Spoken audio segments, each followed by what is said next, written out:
Hi guys, meet Sean. He is a plant scientist. This means that he learns about plants. It is his job to study what plants need to grow and survive. Plants need both sunlight and water to grow, but not all plants need the same amount of sunlight and water. Last month, Sean traveled to the desert and to the rainforest to see if plants in these places need different amounts of sunlight and water. Sean observed the plants for 2 weeks each. He then wrote down what he learned about the plants in a database on his iPad. A database is a place where scientists keep information. The first place Sean went was Joshua Tree National Park in California. When Sean arrived, he realized that the park is in a desert. Deserts are very hot and dry. This means they do not get a lot of rain.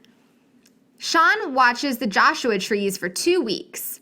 He notices that it is very sunny all day long. Sean writes this down in his database. Sean also notices that it does not rain.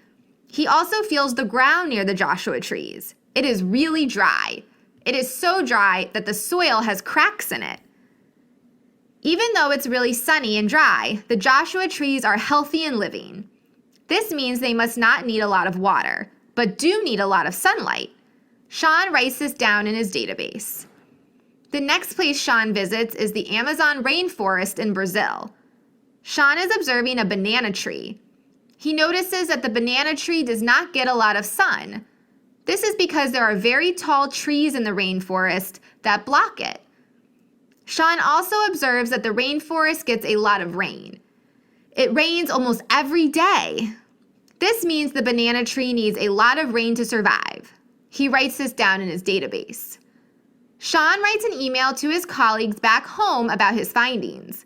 He tells them that the banana trees and Joshua trees need different amounts of sunlight and water to survive.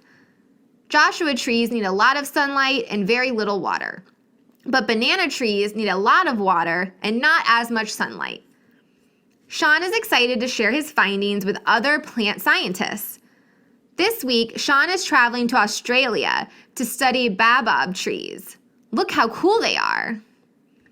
Now it's your turn to be a plant scientist. Let's go on an adventure.